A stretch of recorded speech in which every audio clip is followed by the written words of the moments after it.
Bien-aimés, nous allons chanter cette chanson. Si tu connais la chanson, il faut la chanter avec moi. Gigo, noué, maouché. Gigo, noué, maouché. Gigo, noué, kamegaka. Nous ne awa, nous qui Gigo, noué, Gigo, noué, wegato. Gigo, noué, maouché. Gigo, noué, chaja. Nous ne awa, nous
tu vas élever ta voix. Tu vas dire Père éternel, ce soir pas ta parole, change un caractère dans ma vie. Ce soir pas ta parole, change un caractère dans ma vie. Bien-aimé en tapant les mains, nous prions l'éternel. Tu vas dire Père éternel, ce soir pas ta parole, change un caractère, change un caractère, change un caractère dans ma vie. Au nom de Jésus, que ta parole soit avec feu, avec puissance. Et change un caractère dans ma vie. Toute résistance dans ma vie, Père éternel, soit brisée ce soir par ta parole. Soit brisée ce soir par ta parole. La puissance de ta parole qui sera libérée ce soir. Père éternel, elle brise les résistances. Elle brise les résistances. Elle brise les résistances. Toute résistance qui s'oppose à l'accomplissement de ta volonté, à l'accomplissement de ta parole dans ma vie. Père éternel, qu'elle soit brisée au nom de Jésus. Bien-aimé, prie. Prie l'éternel. Que la parole de ce soir ne sorte pas sans impacter ta vie. Ne sorte pas sans impacter ta vie. Que la parole de ce soir ne sorte pas sans impacter ta vie. Au nom puissant de Jésus. Père éternel, ce soir, je m'approche de toi. Je m'approche du trône. Je m'approche de ton oreille. Je m'approche de ta bouche. Au nom de Jésus-Christ. Je m'approche de ton oreille pour parler à ton esprit. Pour parler à ton esprit. Pour te parler, Père éternel. Je m'approche de ta bouche pour recevoir de toi. Pour recevoir de toi. Pour recevoir de toi. Père éternel, ce soir, au nom de Jésus-Christ, quel caractère, un caractère qui n'honore pas ton nom, soit changé dans ma vie, soit brisé dans ma vie, soit changé dans ma vie, soit brisé dans ma vie. Père, nous te disons infiniment merci. Dis merci à l'éternel. Merci, Père éternel. Au nom de Jésus, nous avons ainsi prié. Amen. Tu es parti. Acclame très bien Père l'éternel. Et nous pouvons nous asseoir dans sa présence. Amen. Bien-aimé, avant toute chose, je veux remercier l'éternel pour tout ce qu'il a fait pour nous. Et je veux lui dire merci pour la vie de l'apôtre qui a établi sur cette commission. L'apôtre David à point Daoudou. Amen. Que l'Éternel le bénisse et que l'onction soit rafraîchie sur sa vie au nom de Jésus. Amen. Alléluia. Bien aimé, ce soir, le message ne sera pas long, il ne faut pas dormir. J'ai besoin de ton attention. Et tu as aussi besoin de cette parole pour changer un niveau dans ta vie. Pour changer quelque chose dans ta vie. Pour voir une transformation dans ta vie, tu as besoin de cette parole. Alléluia. Nous allons parler sur le pouvoir spirituel de la langue.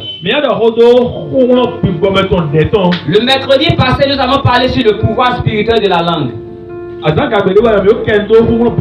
Aujourd'hui, c'est la partie 2. Alléluia. Et dans la première partie de cet enseignement, nous avons défini ce que c'est que la langue. Amen. Et nous avons également dit comment est-ce que la langue peut affecter les cours de la vie. La langue peut modifier les événements. Elle peut changer les cours de la vie. Selon l'usage que tu en fais. Alléluia. Nous avons aussi défini la langue comme étant un organe de notre corps. Un organe de notre corps qui ne nous permet pas seulement de savourer les repas, mais qui nous permet aussi de décider des circonstances et des résultats que nous désirons avoir dans nos vies.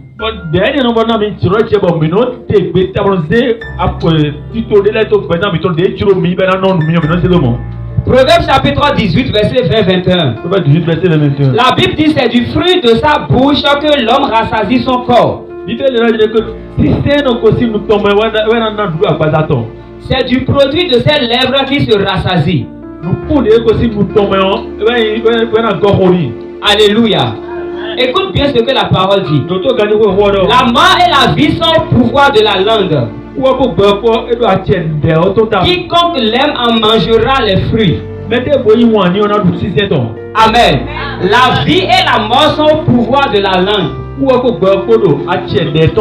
Si tu utilises ta langue de la mauvaise manière, tu vas récolter le mauvais résultat. Si tu utilises ta langue de la manière la plus agréable, tu vas récolter de bons résultats. La langue peut bâtir une vie comme elle peut aussi détruire une vie. Il est donc essentiel de savoir ce que Dieu nous recommande concernant la langue. Et également savoir comment l'utiliser pour notre bien. Amen. Nous avons parlé de ça en quelque sorte le mercredi passé. Ce soir, nous allons poursuivre cet enseignement et parler sur les bénéfices spirituels de la langue et les conséquences du mauvais usage de la langue.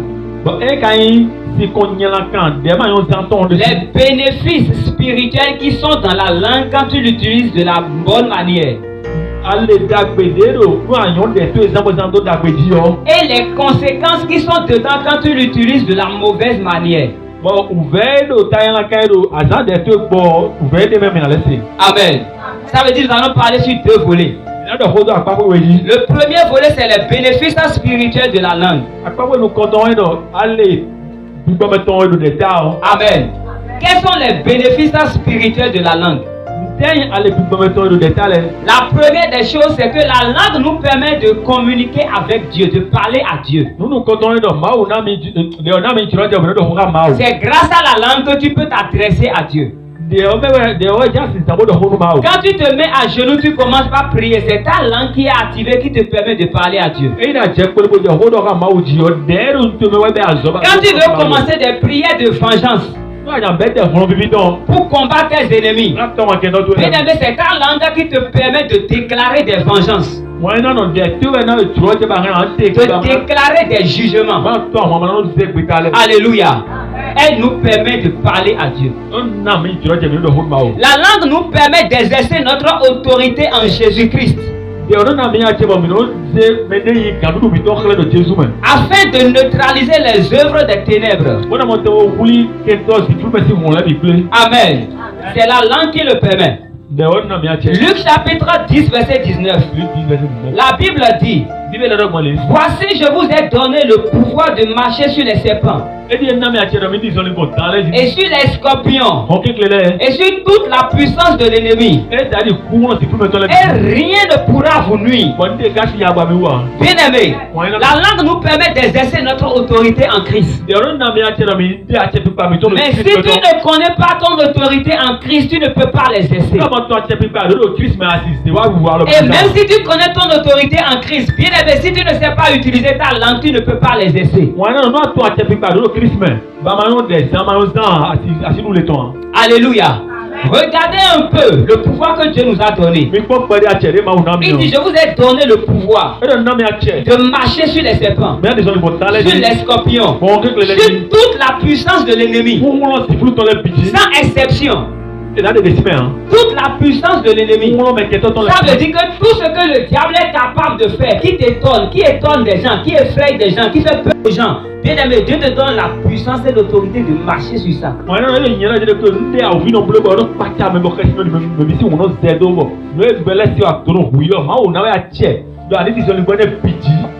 C'est une grâce. C'est un privilège. Ça veut dire qu'en réalité, on ne devrait avoir peur de rien dans le monde. Mais qu'est-ce qui fait l'obstacle? C'est parce qu'on ne parle pas. On n'utilise pas notre langue pour exercer des jugements. On sait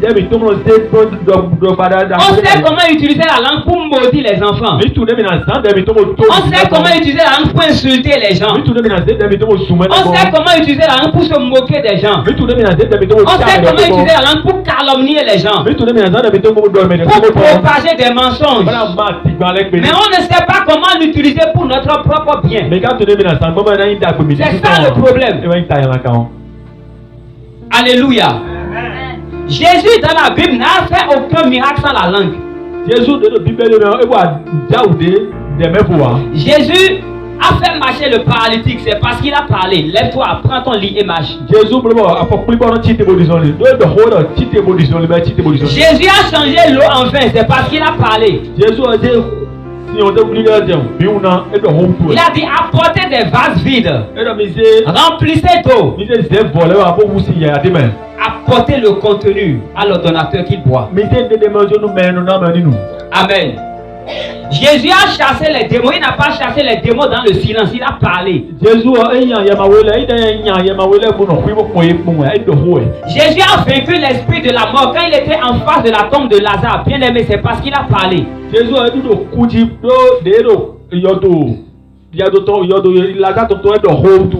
C'est parce qu'il a parlé. Tu ne parles pas. Tu as des situations que tu traverses, tu ne dis rien. Les gens te menacent, tu les regardes, tu ne dis rien. Il y a des situations difficiles qui sont autour de toi. Tu traverses des choses, mais tu ne dis rien. Tant que tu ne dis rien, rien ne va changer. La Bible dit que les disciples étaient dans la barque. Les disciples dévilaient. Et Jésus dormait.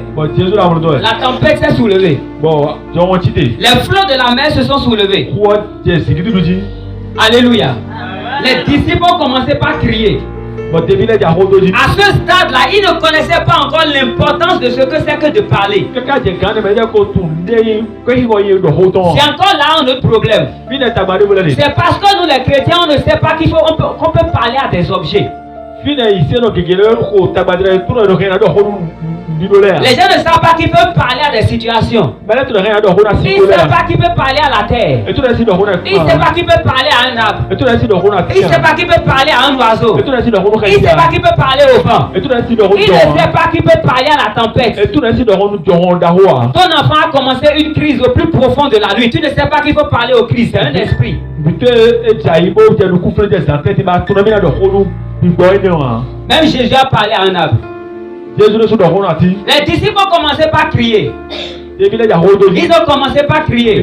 Mais malgré qu'ils criaient, la tempête retrouvait encore la force de s'intensifier. Alléluia. Et ils se sont retournés vers Jésus qui dormait. Ils ont réveillé Jésus. Ne te soucies-t-il pas de nous?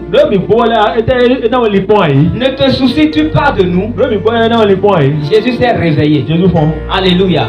Jésus n'a pas regardé seulement la tempête. La Bible dit qu'il a parlé à la tempête. Alléluia.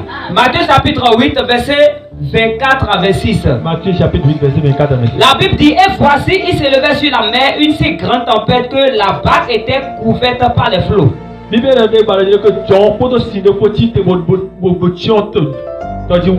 Et lui, il dormait. Il parle de Jésus. Verset 25. Les disciples s'étant approchés le réveillaient et dit, Seigneur, sauve-nous, nous périssons. Il leur dit, pourquoi avez-vous peur? Gens de peu de foi. Alors il se leva. Jésus s'est levé, menaça les vents et la mer. Et il eut un grand calme. Jésus s'est tenu devant le vent et la mer, les a menacés. Normalement, on devrait dire que Jésus, mais comment il peut parler à un vent? C'est pas possible. Comment il peut parler à l'eau? C'est pas possible. Comment il peut parler à la tempête? C'est pas possible. Jésus avait l'autorité en lui. Il avait la puissance en lui. Il pouvait tout faire. Il n'y a rien que Jésus ne pouvait pas faire. Mais tant qu'il n'avait pas encore parlé, la tempête était toujours encore plus violente. Tant qu'il n'avait pas encore parlé, le bateau était sur le point de faire naufrage. Parce qu'il n'avait pas encore parlé. Mais dès qu'il a parlé, instantanément qu'il a parlé, la Bible dit qu'il y a eu un silence qui s'est installé. La mer s'est calmée. La tempête s'est calmée. Ça voudra dire que derrière la mer et la tempête, il y avait un esprit qui pouvait écouter.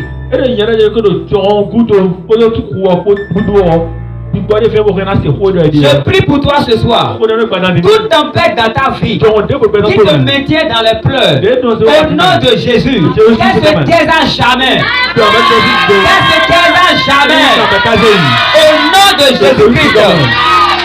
Qu'est-ce que la tempête? La tempête, c'est toute situation que tu traverses. La tempête, c'est ce que tu traverses. La tempête, c'est les crises que tu as dans ta vie. Tout ce qui te fait pleurer, c'est une tempête. Tout ce qui fait sans l'odeur de la honte sur toi, c'est une tempête.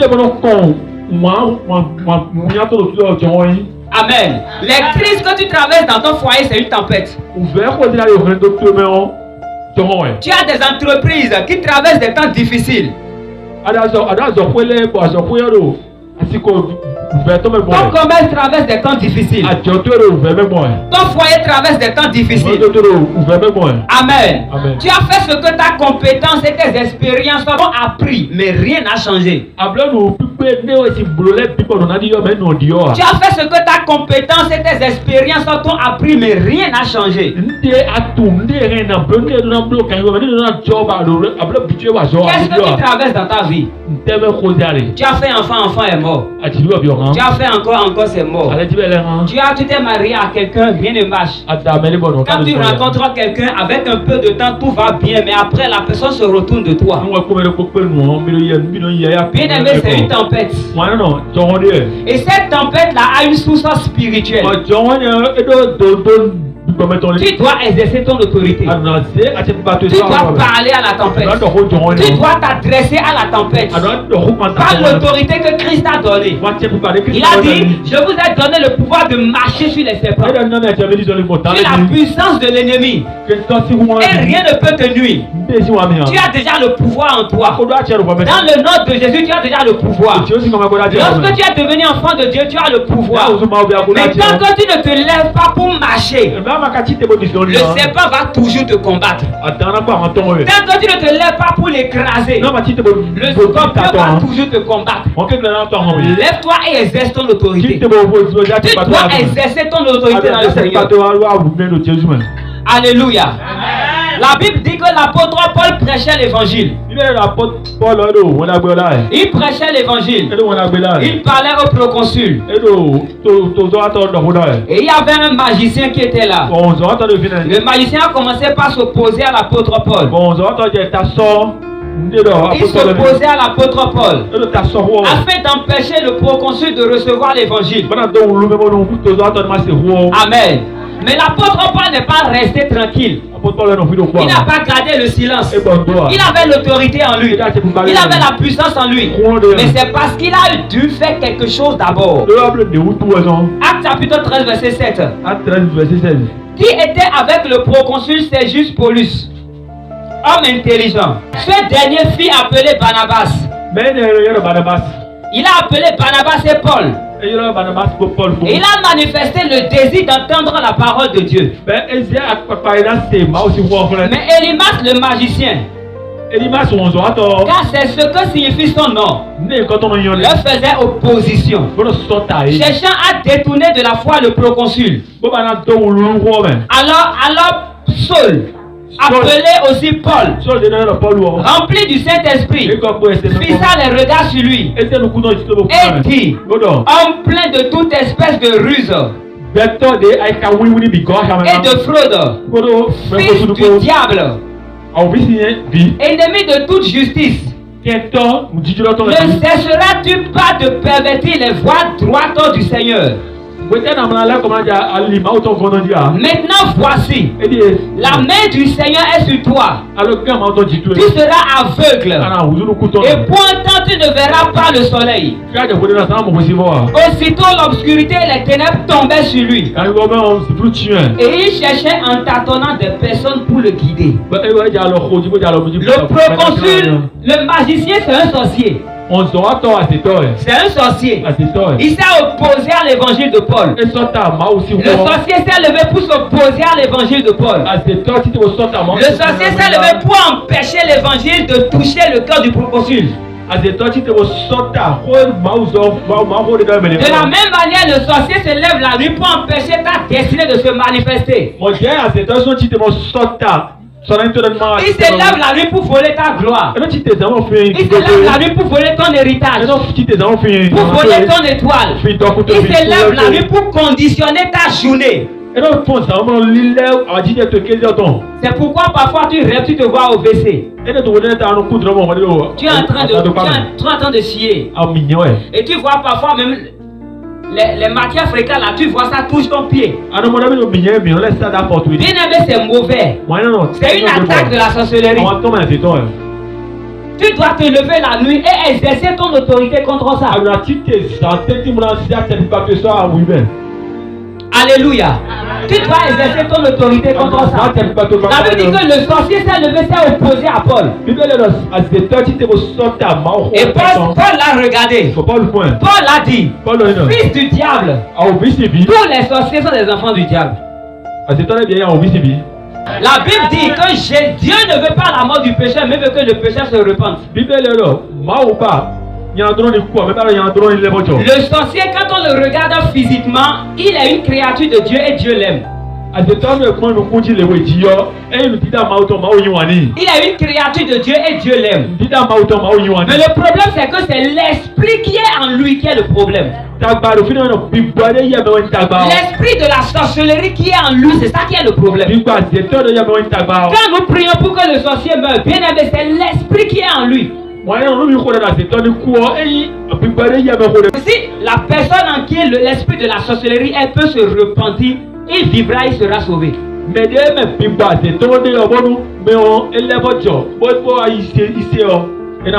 Bien aimé, l'apôtre Paul a exercé l'autorité. Il a dit, comme tu t'es levé, tu as commencé par t'opposer à l'évangile de Christ. Tu t'es opposé à l'évangile de Christ. Tu deviens aveugle. Instantanément, il est devenu aveugle. Alléluia. Des ennemis de la vie. Toute personne qui se déclare ennemi de ta vie est susceptible d'attaquer tout ce qui te fait du bien.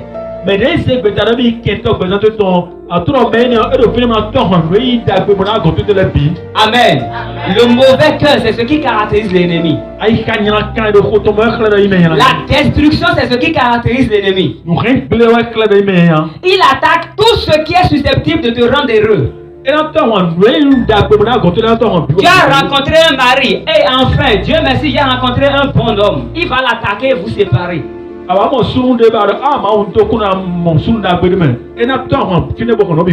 Tu as finalement rencontré quelqu'un qui t'a connecté à une affaire qui va changer ta vie. Amen. Et c'est à l'instant là maintenant qu'un problème commence. C'est l'ennemi qui attaque. Alléluia. Je prie pour toi ce soir. Au nom de Jésus. Que tout ce qui attaque ta vie soit brisé dans le nom de Jésus. Tant que tu ne t'adresses pas à la situation que tu vis, rien ne changera. Tant que tu ne t'adresses pas à la situation. Tant que tu ne parles pas à la situation. Tu traverses des choses. Tu vis des choses. La nuit, tout le monde s'est endormi. C'est à ce moment-là que toi, tu commences par pleurer. Tu commences par pleurer. Parce que tu vis des choses. Parce que tu traverses des choses. Les gens te détestent à gauche et à droite. Tu vis des choses que tu ne peux pas imaginer. Les gens te voient, ils voient que tu souris la journée. Mais la nuit, tu es en train de pleurer seul dans ta chambre. Bien aimé, tu dois te tourner contre la situation. Ne te livre pas au pleurs. Tourne-toi contre la situation. Et parle. Exerce ton autorité. Alléluia. Je vais vous révéler un secret. Même l'ennemi le plus fort n'a pas la capacité de maudire ta vie sans parler.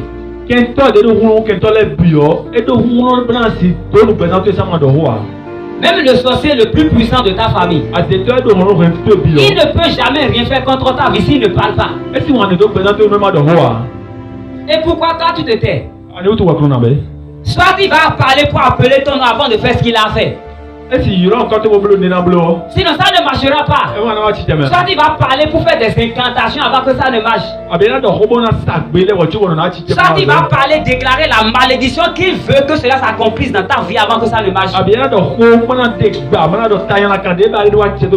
Aucun ennemi ne fait quelque chose à quelqu'un sans parler. Eux-mêmes ils utilisent le pouvoir de la langue. Ils utilisent le pouvoir de la langue. Ils se lèvent la nuit, ils vont déclarer des malédictions. maison, il va faire des incantations et maudit ta vie. C'est parce qu'il a parlé. Il appelle ton nom, il voit dans une forêt, il prend un piquet, il l'enfonce, il te maudit. C'est parce qu'il a parlé. Il ne peut jamais enfoncer un piquet sans dire un mot. Impossible. Il va envoyer, il va prendre un piquet. Et il veut détruire ta vie. Il va dans la forêt. Il enfonce le piquet sans rien dire. Sans rien dire.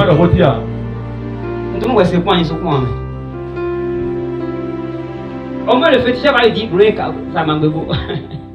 Alors il y a ça m'a beaucoup au moins. Et maintenant ça m'a beaucoup. Alors il y a encore de mon temps. Il y a encore de mon temps. Il y a au moins nous y a balle nous nous ha me on do nous. Est-ce qu'il va avoir accident? Et ando. Est-ce qu'il va tout les niblés? Et ando. Maintenant c'est so blanc il tombe. Blanc qui oui. Il doit parler. Il doit parler. Eux-mêmes ils utilisent la langue. Alléluia. Mais ils utilisent la langue avec une autorité satanique. Maintenant Dieu te demande d'utiliser l'autorité la plus suprême au travers de ta langue. Alléluia. Amen. Tu dois l'exercer. La langue, quand elle est utilisée, active le surnaturel divin.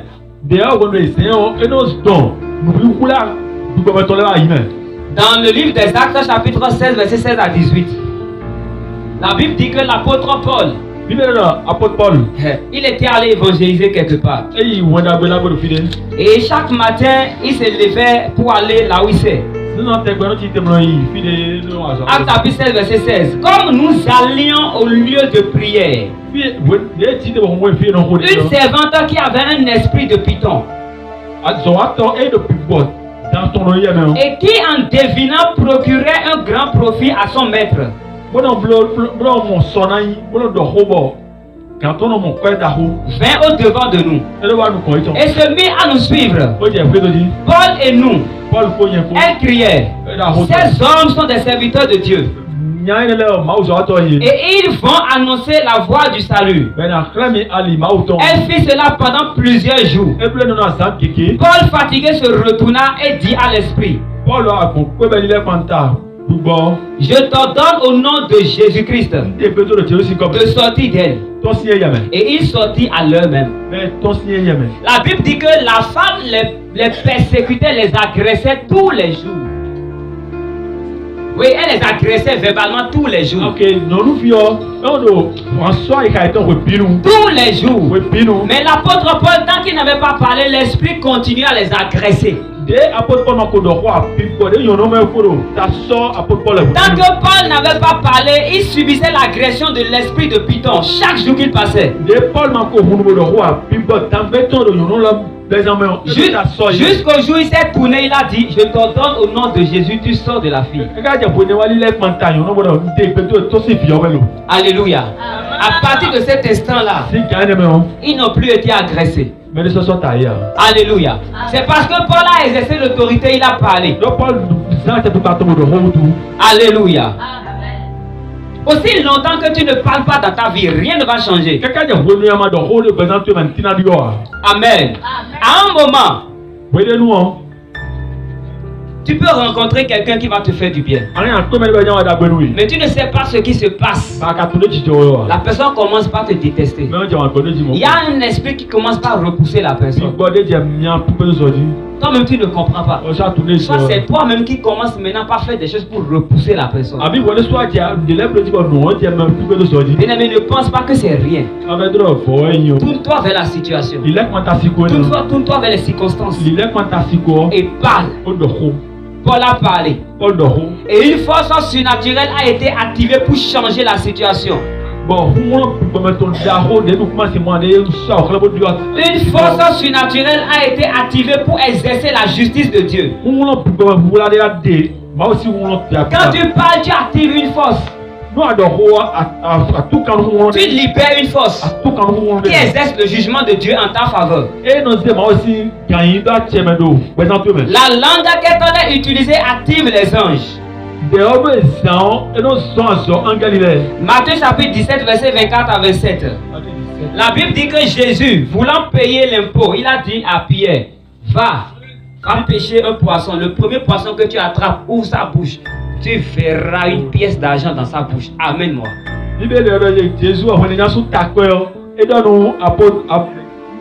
Pierre.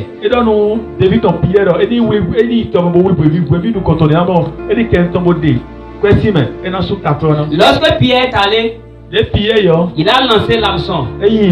Il a sorti le premier poisson. Il a ouvert sa bouche. Et il a trouvé la pièce d'argent. Bien aimé, pourquoi est-ce que la pièce d'argent est apparue dans la bouche du poisson? Et comment est-ce que la pièce d'argent est apparue dans la bouche du poisson? C'est parce que lorsque Jésus a parlé, la parole active les anges, les frères. Lorsque Jésus a parlé, il a dit à Pierre, va, attrape le premier poisson, vérifie dans sa bouche, tu vas trouver une pièce, amène la pièce. Lorsqu'il a dit ça instantanément, un ange directement est allé là où Pierre doit aller, a trouvé le premier poisson qui doit se présenter à Pierre et a déposé la pièce d'argent dont Jésus a besoin dans la bouche du poisson. Alléluia. Et lorsque Pierre est allé là-bas, il a jeté l'hameçon. Il a attrapé le poisson. Il a trouvé la pièce. Pierre va dire miracle. Oui, c'est miracle, mais c'est un ange qui a apporté la pièce. Parce que Jésus a parlé. C'est pourquoi la Bible nous dit que lorsque Jésus est sorti des 40 jours et 40 minutes de jeûne et prière, les anges ont commencé par le servir.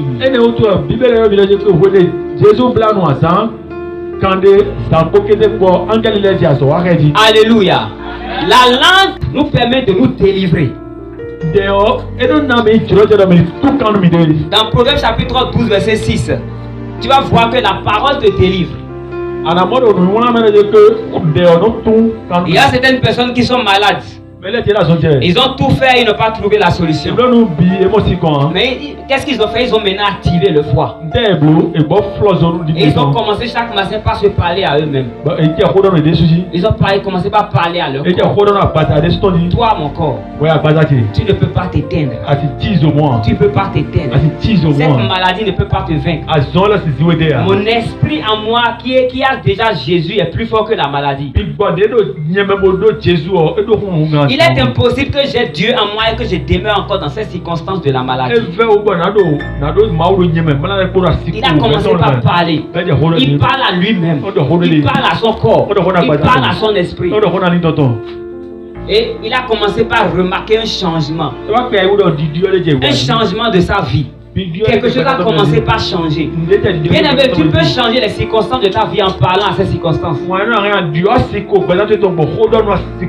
Tu peux réussir là où les gens ont échoué en parlant à la réussite.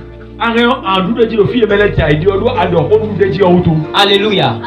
Bien aimé, moi dans ma famille, difficilement les gens ont eu le bac. Amen. Dans la famille de mon père, personne n'en a eu. Les gens sont allés fatigués. Je suis allé, j'ai eu ça. C'est pas parce que je suis intelligent. C'est parce que la grâce de Dieu m'a localisé. C'est parce que dans le temps, j'étais adolescent, mais je priais beaucoup. Mais il y a une chose que je n'ai pas oublié, que je fais d'habitude. Chaque matin, quand je me lève, je vais dans la douche, je dis, je dois réussir à mon examen. Du début de la rentrée scolaire jusqu'au jour de la composition, chaque matin quand je rentre dans ma douche, je dis toujours je dois réussir. Toujours je dis je dois réussir. Bien aimé, c'est ça le pouvoir de la parole. Comment est-ce que tu l'utilises? Est-ce que tu l'utilises? Alléluia. Commence par l'appliquer et tu verras le résultat. Et je prie dans ta vie au nom de Jésus que l'autorité dont tu as besoin sur ta langue pour changer les circonstances de ta vie, que Dieu la dépose dans ta vie au nom de Jésus. Bien aimé, quelles sont les conséquences du mauvais usage de la langue? Nous avons la défaite et l'échec. Nombre chapitre 13 verset 30-33. La Bible dit qu'ils ont envoyé 12 personnes pour aller analyser, pour aller contrôler, vérifier, pour aller voir la terre promise. Wo ese do ni beje aikuma eni sekmo eni borokmo iko gbade yan pagbe se aikuma ni sekmo wa do. Moïse a envoyé 12 espions pour aller espionner la terre promise. Moi c'est essaie mais non fin pour me no tchonu. Wo ese do ni ko. Et quand ils sont revenus, ils ont commencé par dire des paroles qui vont faire échouer le peuple. Et tu as quoi dans d'abord? Non, les hommes que nous avons vus sur la terre promise sont géants. On ne peut pas les combattre. Pourquoi Dieu nous a amenés ici? Dieu veut que ces géants-là nous tuent. La vie tout entière est sécurisée. Ils ont commencé par décourager le peuple. Alléluia. Mais il y avait deux parmi eux qui encourageaient le peuple. Et dans le chapitre 14, verset 28 à 33, la Bible dit, Dieu a dit, tous ceux qui ont murmuré contre moi n'entreront pas sur la terre promise.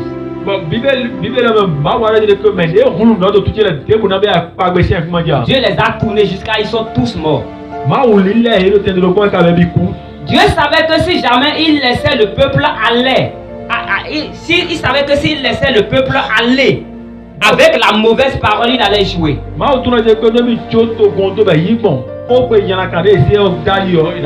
Ils allaient échouer. Parce que les mauvaises paroles n'apportent jamais la réussite. Nom chapitre 13, verset 30 à 33. La Bible dit, Caleb fit taire le peuple qui murmurait contre Moïse. Il dit, montons, emparons-nous du pays, nous y serons vainqueurs. Mais les hommes qui y étaient allés avec lui disent, nous ne pouvons pas monter contre ce peuple car il est plus fort que nous. Et ils décriaient devant les enfants d'Israël le pays qu'ils avaient exploré. Il dit, le pays que nous avons parcouru pour l'explorer est un pays qui dévore ses habitants. Qui peut réussir avec cette parole? Il dit, tous ceux que nous y avons vus sont des hommes d'une haute taille. Et nous y avons vu les géants, enfants d'Anak, de la race des géants. Et nous étions à nos yeux. Et aux leurs comme des sauterelles. Alléluia. Eux que Dieu a sélectionnés et a utilisé pour faire des exploits. Ils viennent maintenant dire que nous sommes à leurs yeux comme des sauterelles.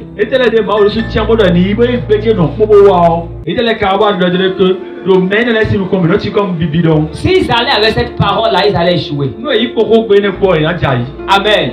C'est pourquoi Dieu les a tous éliminés. Et Dieu a préféré aller maintenant avec la parole qu'a déclaré Caleb.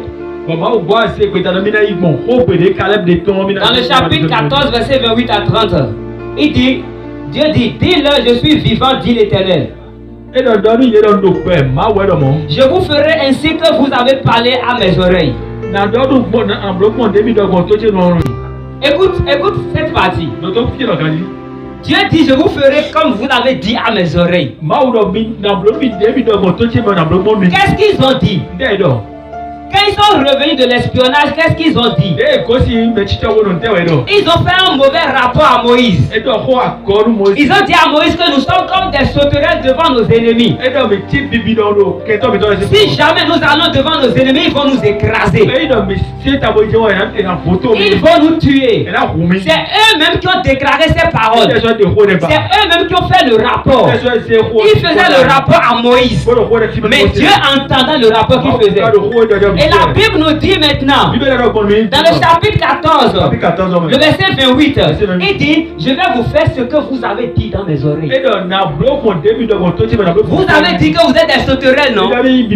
Qui vont vous écraser, non? Je vais faire exactement ça que vous avez dit. Alléluia. Et dans le verset 29, il dit, vos cadavres tomberont dans ce désert.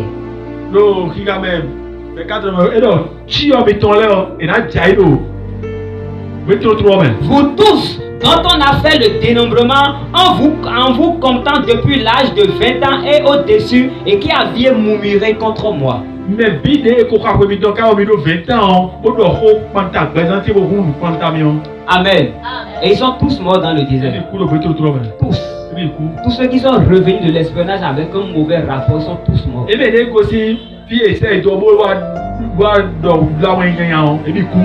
c'est leur parole qui les a tués. Ils ont dit et Dieu a accompli. Alléluia. Deuxième chose, le mauvais usage de la langue nous conduit dans le péché. Proverbe 10, 19. Le mauvais usage de la langue nous conduit à la mort. Proverbe 18, 21. La vie et la mort sont au pouvoir de la langue. Amen. Le mauvais usage de la langue nous conduit dans la souffrance et la condamnation. Matthieu 12, 36 à 37. Le mauvais usage nous afflige la maladie. Exode 33, 24. Et la Bible dit dans Joël 3, verset 10, partie C, il dit que le faible dit je suis fort. Alléluia. Le mauvais usage de la langue nous maintient dans la pauvreté. David était riche, mais pourtant chaque jour il déclarait, il disait ceci, que rien ne manquera dans ma vie.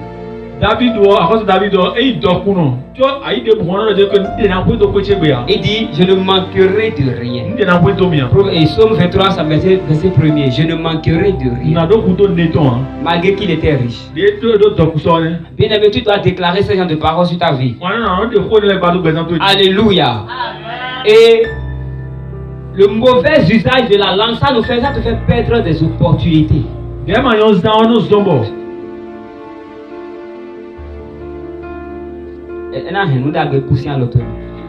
Alléluia. Le mauvais usage de la langue te fait perdre des opportunités. Il y a des gens qui savent injurier. Non, ils savent injurer. Ils savent comment il faut insulter. Ils insultent bien. Ils sont même la définition même de l'arrogance de la langue. Ils savent tellement bien insulter que parfois même quand quelqu'un a une situation, il vient les inviter pour insulter à leur place. Bien aimé, ça fait perdre des opportunités. Alléluia. Tu vas rencontrer comme ça ton partenaire, ton bienfaiteur, tu vas mal lui parler et tu l'as perdu pour toujours.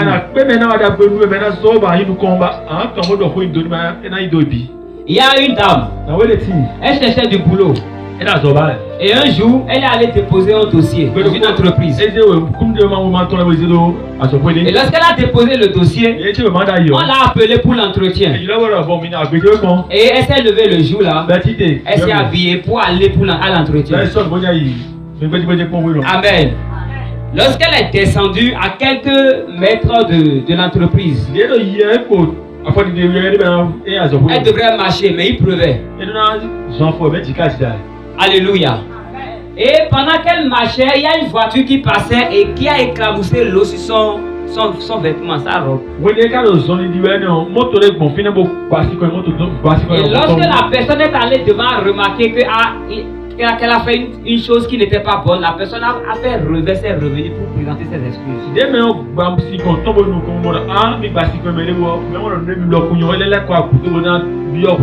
Amen. Lorsque la personne est revenue pour demander les excuses, elle a commencé par insulter la personne. Bien aimé, c'est son caractère. C'est ce qu'elle est. Elle ne peut pas cacher ça. Elle a commencé par insulter la personne. Elle a quitté la maison depuis des temps maintenant. C'est ici, lui, trouve maintenant parce qu'il a voiture pour verser l'eau, ça lâche sa robe. Non, bien aimé, elle a dit des paroles. Bon, le monsieur ne pouvait pas supporter, il a démarré encore sa voiture. Elle est restée là, elle a murmuré, elle a fait ses palabres, elle s'est arrangée et elle est allée dans l'entreprise.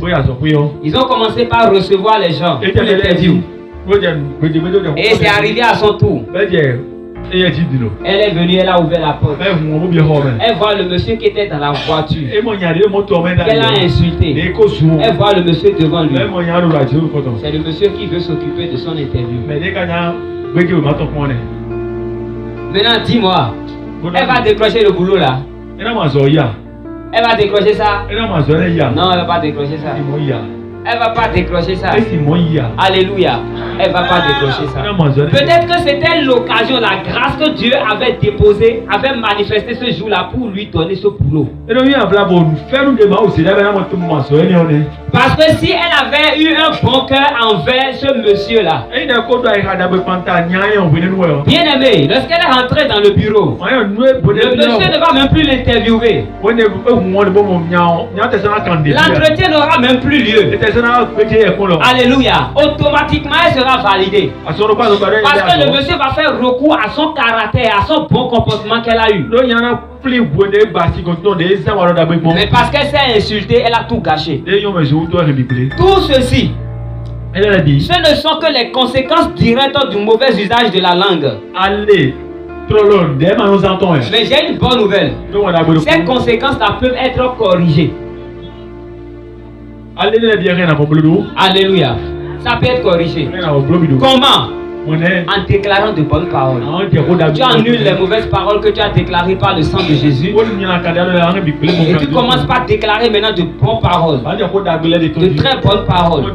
Tu les déclares sur ta vie. Alléluia. Il n'y a que cette manière pour corriger le mauvais usage. Et évite de murmurer contre Dieu. Parce que murmurer contre Dieu est plus dangereux que le mauvais usage de la langue. Le murmure provoque Dieu et l'oblige à tourner sa face contre nous.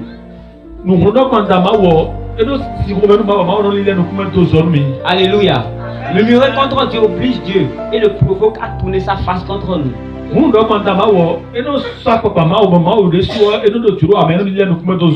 Amen. Pour finir, Ecclésiaste chapitre 5, verset 5. La Bible dit ceci. Ne permets pas à ta bouche de faire pécher ta chair. Et ne dis pas en présence de l'envoyé que c'est une inadvertance.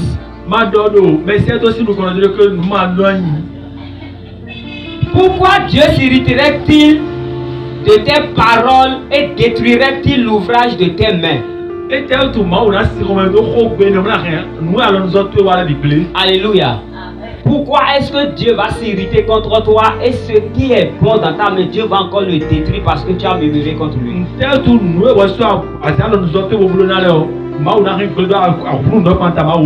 Pourquoi? Le murmure est très dangereux. C'est pourquoi la Bible dit dans Jacques chapitre 5 verset 13. La Bible dit si quelqu'un a une situation, est dans un problème, que la personne prie. Pas que la personne murmure, que la personne prie.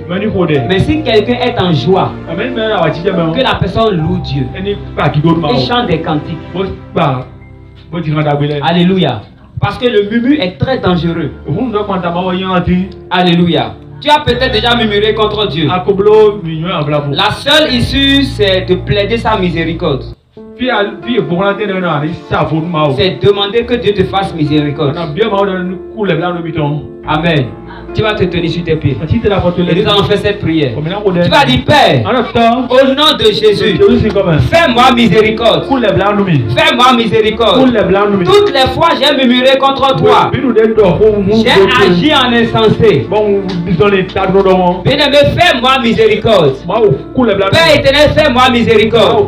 Bien-aimé, en tapant les mains, nous prions l'Éternel. Prie l'Éternel. Père éternel, fais-moi miséricorde. Fais-moi miséricorde. Fais-moi miséricorde. Toutes les fois que j'ai agi, j'ai murmuré contre toi. Père éternel, pardonne et fais miséricorde à ma vie. Au nom de Jésus, j'ai murmuré contre toi. J'ai parlé contre toi d'une manière ou d'une autre. Père éternel, au nom de Jésus, fais-moi miséricorde. Fais-moi miséricorde. Fais-moi miséricorde. Fais-moi miséricorde. Fais-moi miséricorde. Fais-moi miséricorde. Fais-moi miséricorde. fais-moi miséricorde. Au nom de Jésus, j'ai murmuré contre toi, j'ai parlé contre toi, j'ai agi contre toi. Père éternel, au nom de Jésus, je plaide à ta miséricorde. Fais miséricorde à ma vie. Au nom de Jésus, fais miséricorde à ma vie. Au nom de Jésus, Père, nous te disons merci. Au nom de Jésus, nous avons ainsi prié. Je vais te donner encore cette prière. Tu vas dire tout hôtel maléfique qui est chargé de changer les cours de ma destinée. Alléluia.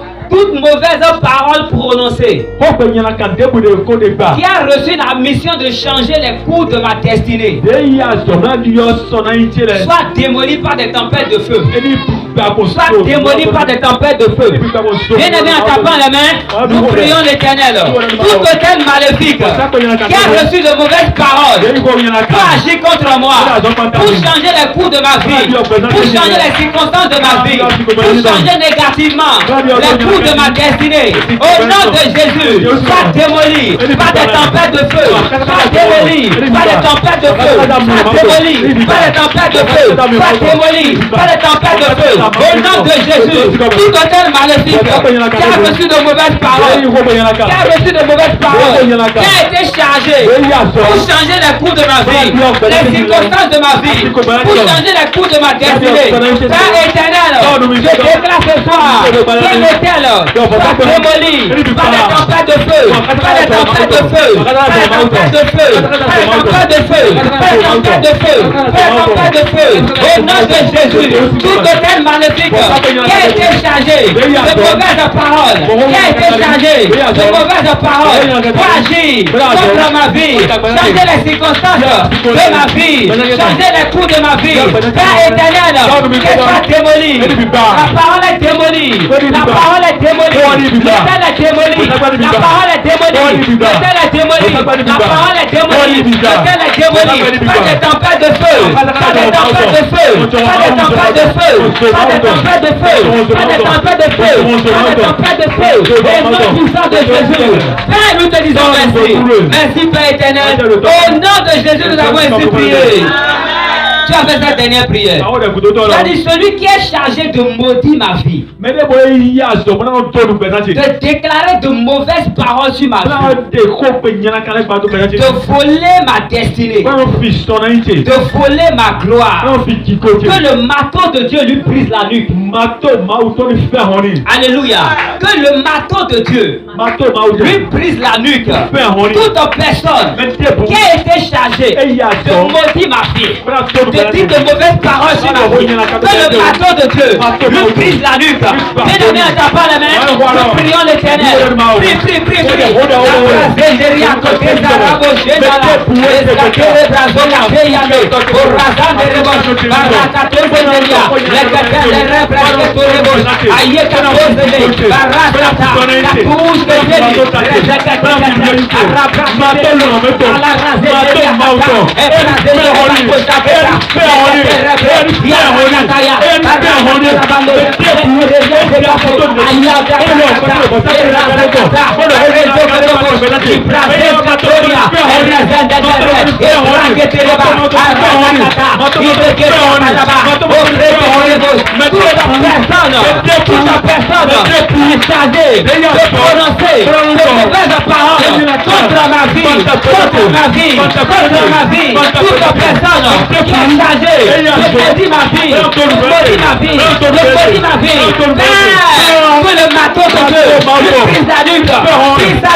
Merci Seigneur. Au nom de Jésus, nous avons été priés.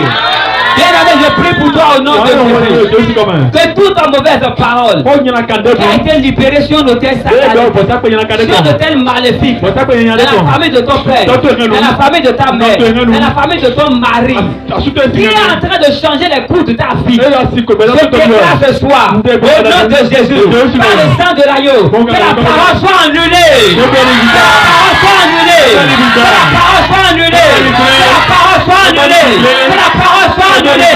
Au nom de Jésus, toute offrande maléfique qui a été déposée sur nos têtes, l'offrande d'interdiction qui a été déposée sur nos têtes, et ils ont déclaré à la divinité que c'est toi qui l'as déposée pour maudire ta vie, pour détruire ta vie. Je déclare ce soir, au nom de Jésus, par le feu du Saint-Esprit, que le tête soit consumé.